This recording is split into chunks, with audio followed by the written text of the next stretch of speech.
It's the season full of festivities, lots of activities, lots of fun, family celebration, tradition, and holiday parties. Today on Plate and Palate with Megan and Abby, we are going to be talking about how to navigate this holiday season and all the food. I'm Megan McGee with Nourish Nutrition Consulting. And I'm Abby Gardner with Abby Cooks Wild. And Abby, I'm so excited to have this conversation. We have lots to share Yes, today. we do.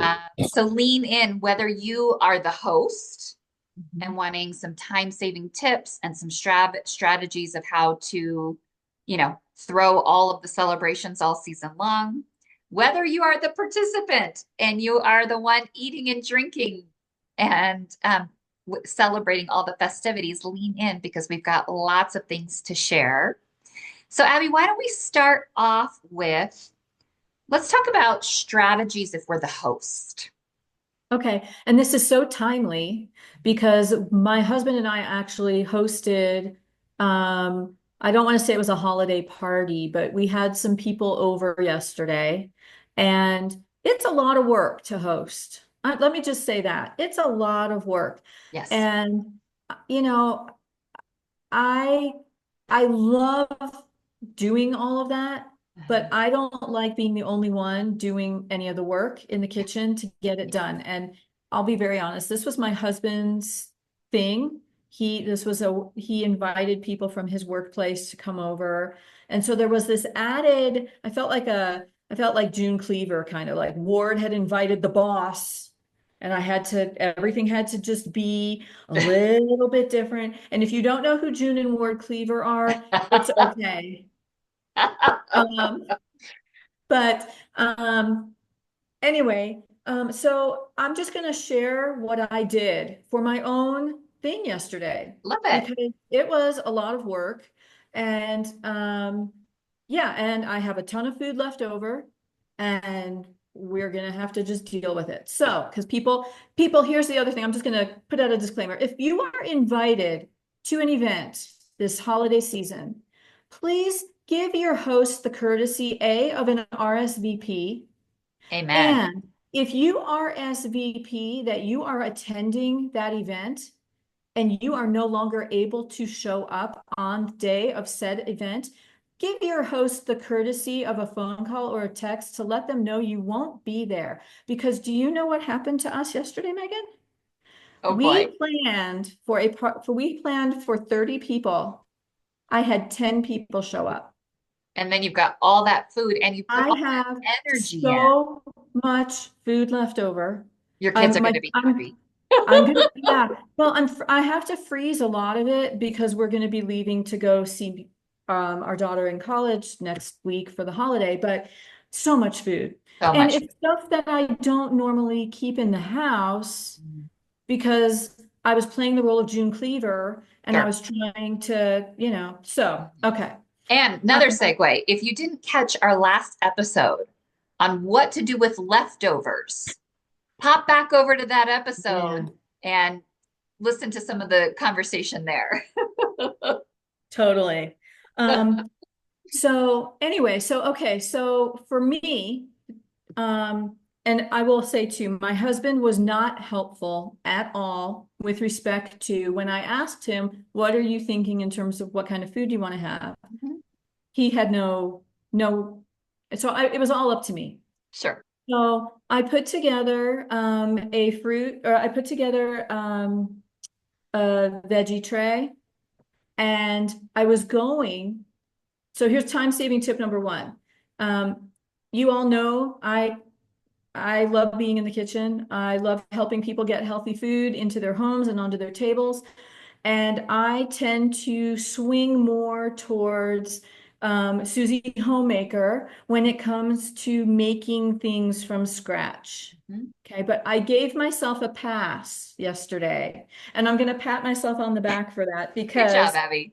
I had two store-bought cartons of hummus in my freezer that I had forgotten about. Yeah. because I always make my own. And being in June cleaver mode, I woke up yesterday and I was like, I have to slice the veggies, I have to make the hummus, I have to do X, Y, Z. I'm not going to be able to get this all done. And then I remembered you have hummus in the freezer. So trick number one, tip or trick, you can use store-bought stuff and just doctor it up, which is Absolutely. exactly what I did with the hummus. Little extra So I spice. Yeah. So I put it, this is so out of character for me, so I don't mean to make a big deal about it, but I actually thawed it out in the microwave using the defrost setting. I dumped it in a bowl and then I added fresh garlic. I Mhm. added some sumac and some paprika and salt and pepper, and I drizzled it with some olive oil. Nobody knew. No. So I'm Nobody going to knew. say that's time saving number tip number two, Oh. okay, is pick your priorities. Mm-hmm. What do you want to make homemade? Mm. And what do you want to do that's semi-homemade? Yeah. Love it. Yeah. Love it. Yeah. So then that freed me up. That saved me an hour, really, from start to finish. And then I was able to focus on building out the veggie tray. Mhm. And full transparency, we went to Costco. We just went into the cooler Yep. section and I just went in there and grabbed our stuff and we came home. So I've got bell peppers, which I know I'm going to devour because I love bell peppers. Yeah. Um, I generally avoid baby carrots, and that's another Mhm. plate and palette episode of its own thing. We can Amen. explain why, but I bought the baby carrots. Um, I have a ton of baby carrots left. And I bought some celery sticks and I got some sour cream and I had some like mixed herb blend, like dry seasoning blend. So Yeah. I made a dip out of the sour cream and that it was great. It turned out Yeah. great. And then um, we did get some grapes at Costco and we got some of the charcuterie kind of things like the Yeah. meats and the Yeah. cheeses. So it worked out great, but there's so much left. Yes. So a lot of it's going to go into the freezer. Yep. And then I'm trying to think, I made brownies, Mhm. you But know. I like everything that you're speaking to, Abby. And here's another tip or trick is hand size, bite size, Yeah, handheld, the baby carrots, right? What yeah, is easy for someone to be, holding a plate and in right. conversation. Yeah, And so yeah, exactly. absolutely. Yeah. So that was basically the spread for this event that we had at our house yesterday. And, I made my salsa and we had chips. And then I actually, confession, I make mistakes in my business. And I had an order for a buffalo chicken chili that is amazing. It's so good. But the client had ordered it without the hot sauce being added in because they have Ah, kids with sensitive that's a tip. palates. Yep. And I wasn't paying attention and I added it in by accident. So I just start over. But that saved me Oh, time yummy. yesterday because I actually threw it in my Instant Pot 30 minutes before the Mhm. event started. And it sat in the Instant Pot all afternoon, and people were just taking the ladle and dipping into it. And Yum. it all worked out. Mhm. But, I guess my point in sharing all of this is keep it simple. Like Mhm. I made a lot of food, but is there anything on that list that I shared that was super complicated? Mhm. Not Yeah. really. No. And Abby, Not- another tip that you're speaking to indirectly too is what can we do ahead? So you're sharing Mhm. all of these things like I'm pulling something out of the freezer, I'm using something, I'm repurposing it. It's Mhm. such a great tip of instead of like, oh my goodness, my party is on Sunday and it's now Saturday at 3 in the afternoon and I have to spend the next 12 hours cooking. Right. What What can can you do you ahead either of time? stagger out or what can you start buying? If your party's not, until late in December and you've Yeah. got a couple weeks still to go or a couple days still to go, start every day make Yeah. something. And even if it means you have to put it in the freezer for a few Yeah. days, take so Yeah. much of the pressure off. Yeah, and I'm going to piggyback on that too. Sometimes, especially this time of year, really popular ingredients go quickly. So if you Mhm. go to your regular store and they don't have what you're looking for, then you're having to go to another store and maybe Right, even a third store to find what you right, need. So if you plan it out and plan ahead, you know that you'll have that buffer right. to get what you need and have it available. Yeah. So, Abby, that's another good segue. Let's talk about substitutions. Yes, yes. And, there's a lot of ways to think about substitutions. I love the idea of substitutions around can we, I'm always about nutrient density. So, can we create a healthier food or whether it's a meal, whether it's just a appetizer, whether it's an ingredient? And let me be clear, I want you to celebrate the holidays and enjoy the holidays with the food that speaks to your palate and that you enjoy. So I'm not all about modifications. Don't eat any of your favorite things. That's not what I'm implying. But there's also really nice, subtle things we can do Mhm. that can, again, give more integrity to the food Yeah, and maybe even decrease a little the calories or the sugar, right? yeah, absolutely. Yeah. Yeah. I think a lot of this centers around baked goods. So So, yeah, let's start with baked goods love it. because this is the season of Amen. baking, Amen. right? So I have really cut down on the amount of like regular refined sugar that I keep on hand Yeah. because there are so many other things that I use Mhm. in place of it. So Right. I'll just share, we'll just start right with that. Okay. Great. And here's tip number one. Don't use what's called for in the recipe. Don't use the amount that is called for in the recipe. So this is what I have done. The Toll House chocolate chip cookie recipe. Okay. It's tradition. It is tradition and it is amazing and Classic. everybody Yes. loves it, right? Everybody Okay. loves it. Okay. There's a cup and a half of sugar in that recipe, y'all. A cup and a half. That's a It's a lot of lot. sugar. That's why everybody Okay. loves it. I know. But here's what I've done. I've been experimenting over the last few years because my husband is a chocolate chip cookie snob. And I have gradually decreased the amount of sugar in that same recipe. And I now make it with a cup of sugar combined. So I'm using a half a cup of, I'm not using like refined sugar. It's refined. Well, all sugar is refined, right? Sure. But I'm using like the sugar cane sugar, not the sugar, like not like CNH white sugar. Sure. Okay. And I'm using half a cup of drum roll. It's not brown sugar. It's not brown sugar. It's coconut sugar. Nice. Yeah. Okay. Yeah. My husband does not even know I have done this. Okay. He knows that the cookies still taste good. And Right. he has even said to me, wow, these are really good. But he doesn't know what I have done. So a cup of sugar It's has been, plenty. it's more than enough, more Plenty. than enough. Yes.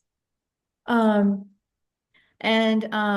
yeah, so think about that when you're Mhm. making grandma's cake or when you're making your sugar cookies, because I know this is a big time of Big year for time. sugar cookies and Yes. decorating and all that. Yep.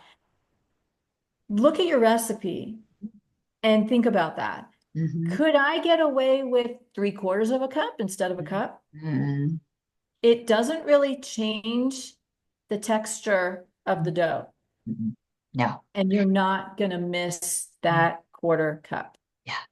And I think these subtleties make a big difference. And that is a big, as we continue this conversation around substitutions, I want to segue then into a little around where can we just soften things a little bit? I, Yeah, again, enjoy, right. grandma's sugar cookies. Absolutely. Is there anything we can do to just slightly Yeah, yeah, increase, the nutrient density? One of my favorites, or a couple of my favorite things, one is applesauce. yeah. Such an easy replacement for sugar. And I And love that, oil. and of oil. Yep. And it has like because of the moisture content to it, It's going to give you that sweet and it's going to give you some of that liquid that you need. And it's a Yeah. great substitute. Mhm. Mashed banana is also. Mhm. Yeah. So Yeah. applesauce and mashed banana are great ways Easy. to Mhm. substitute for sugar and oil, Mhm. actually. Yeah. For those of us who have egg allergies, I have an egg allergy. Flax I egg. use ground flax Mhm. meal. So easy. So a tablespoon of the flax meal to 2 to 3 tablespoons of water, and you let it sit. I always feel like letting it sit a little longer, just it helps Yeah. it um, thicken a little bit. So I would say let it Yeah. sit for about 5 minutes or more. And Yep. that is such an easy egg replacement.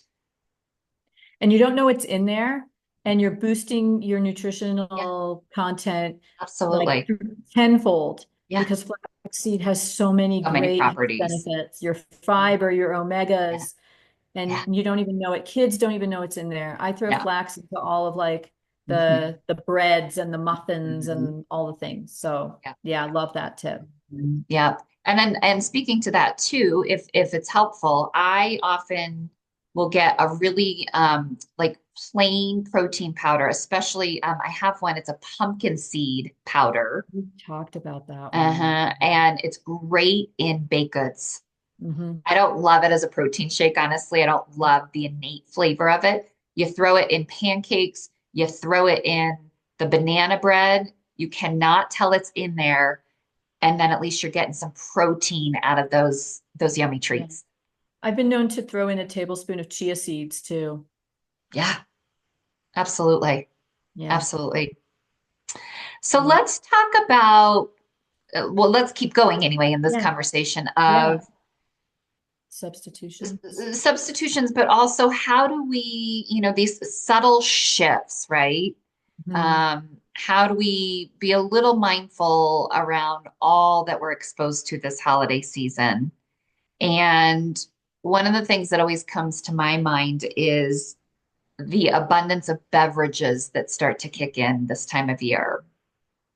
And whether that's alcohol, whether that's the extra coffee, but I want to give you a sense around some of those pieces because I think this is a valuable conversation. Um, the first thing that I think of too, just to plant the seed, is don't give up on water this holiday season. So many of us are dehydrated, and the number one sign or symptom of dehydration is actually cues of hunger. So if you're just feeling extra hungry, and especially with extra noshing through the season, get your water on track, right? That's always a good one. But from there, the alcohol. A typical glass of wine on average is about 150 calories, roughly. Okay. But if every night there's suddenly another 1 or 2 glasses of wine, and there's if for someone who's maybe, oh, I have a glass of wine a week, and now I have 4 events in a week, and I'm having 2 glasses of wine at each event, it's a sneaky way to increase calories and sugar, empty calories, empty sugar. Yeah. And one of the other things that I want to share with you is the coffee beverages. And I don't get me wrong, I love a good, yummy latte drink, holiday seasonal drink. But look at these calories that really kick in. So I am picking on Starbucks. I love Starbucks. I love the holiday seasonal beverages. Don't misinterpret. I want you to just be thinking big picture is kind of where I'm going, right? Is if it's the extra coffee drink and the extra 2 glasses of wine and the extra 3 cookies, and that is the plan for all of December, boy, does it add up, right? So here's 2 venti drinks just to give you some examples. The venti white hot chocolate with whole milk and whipped cream, and a venti pumpkin spice latte, whole milk whipped cream. Love the pumpkin campaign. Big fan of pumpkin things. Absolutely. But these guys pack a lot of punch, 500 plus calories on a beverage. And by the way, if in the season of darkness you're more sedentary, oh, I went to my kids' holiday pageant. Oh, we were driving in the car more and less movement, right? That's a big one.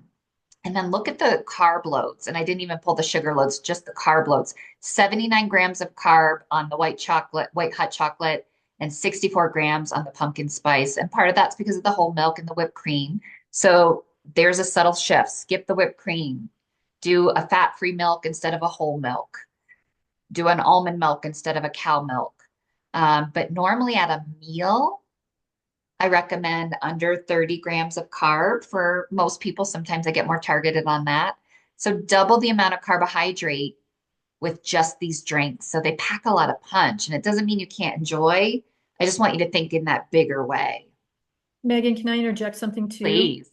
Um, Asking the barista to put in half the amount of the syrup called Pumps. for is a game changer Thank you, because, Abby. yeah, So or true. even a quarter. Some of these drinks have 5 or 6 pumps of Yeah. whatever it is. Yeah. You could get two And and I'm telling still you, meet and still be sated and yes, happy with yes. the drink that you're buying. Yeah. Thanks for saying that, Abby. That is such Yeah. good. I've been doing that regularly lately. If I end up in a coffee joint, is asking for 2 pumps. And my drink tastes great. Yeah. My drink tastes, I don't feel like I'm missing something. Mhm. Yeah. Yeah.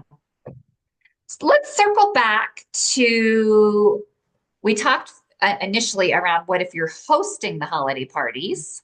Yeah. Let's swing it the other way. What if you're participating at the holiday Yeah. potluck, open house, gathering, whatever it might be? What are some of the strategies you think of there, Abby? Well, I always, as a participant, if I go, the first thing I look for is the veggie tray. Mhm. I always start with the veggies. Is there a veggie tray? Is there like a green salad on the table? I'll go for that first. And then I also look for protein. Are there meatballs? It's a great Are one. there, Smoked salmon are if it's a there, brunch. yeah. Yeah. I look for things like that. Are there meatballs? Is there, is there something on a stick? Like, Mhm. like the chicken thing on a stick, Skewers. the Yeah. skewer. I look for veggies first, protein second, and Yep.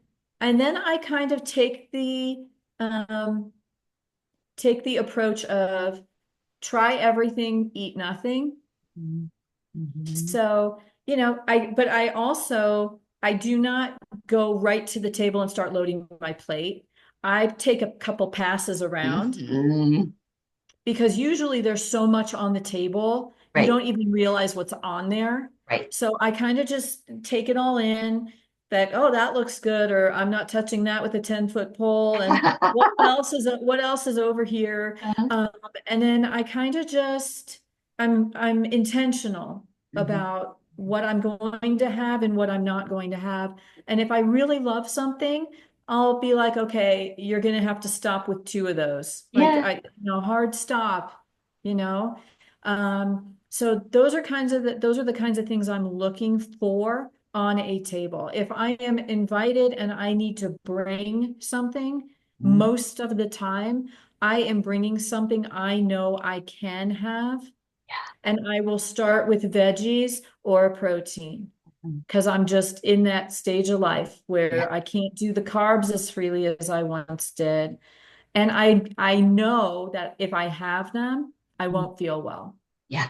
Yeah. I love that. I love that. And just to add on a little bit more, so some things that you spoke to, but just to again, language a little Yeah. more. Yeah. I think it's a big deal to use a plate. Mm. Use a plate. Get your plate, fill your plate, that's fine, but use a plate because if every time you walk by the table, you're just taking a bite of something, by the end of the day, you have no connection with how much you've really consumed. So I love the idea. Use an actual plate. I also love to add on a little bit more. One of the strategies I often talk about is pick three. Pick three special things that you want, that you know you really want, and savor them, enjoy them. Just that, enjoy them. But often our palate actually gets numb from the abundance of food and the different flavors and textures. And so when we have, 20 different things, we don't always enjoy it as much because again, our palate is a little numbed out from so many different things. So pick three. It's a really nice strategy to connect and enjoy, actually enjoy, but in a conscious way. And you mentioned that too. So consciously, all right, I want that special dessert that's on the table. I want that special appetizer that's on the table, and I want a glass of wine. Great. But can we again just enjoy the holidays, but also not feel like we have to overdo it? Right. And Mhm. because it's so easy to overdo it. It's so easy to overdo it. And then by the time we get to January, it's just so much harder Mhm. to, I'm going to say, recover, to come off all of the extra. It's really hard in January. Oh, I'm going to stop all the sugar and all the excess carbs and the drinks it's a lot. Yeah. Yeah. And at the end of the day, I want you to enjoy. I want you to enjoy the celebration. I want you to enjoy those favorite things that are tradition. But again, in a conscious way. Yeah. Being intentional makes it more enjoyable, actually. Absolutely. Absolutely. Awesome. Well, this was a great conversation, Abby. I'm so glad that we've got to spend some time talking about it's Thank reminding me you. too of things that I need to get ready for and be Yeah. thinking about as I embrace the holidays as well. Yeah. And happy holidays. Happy holidays.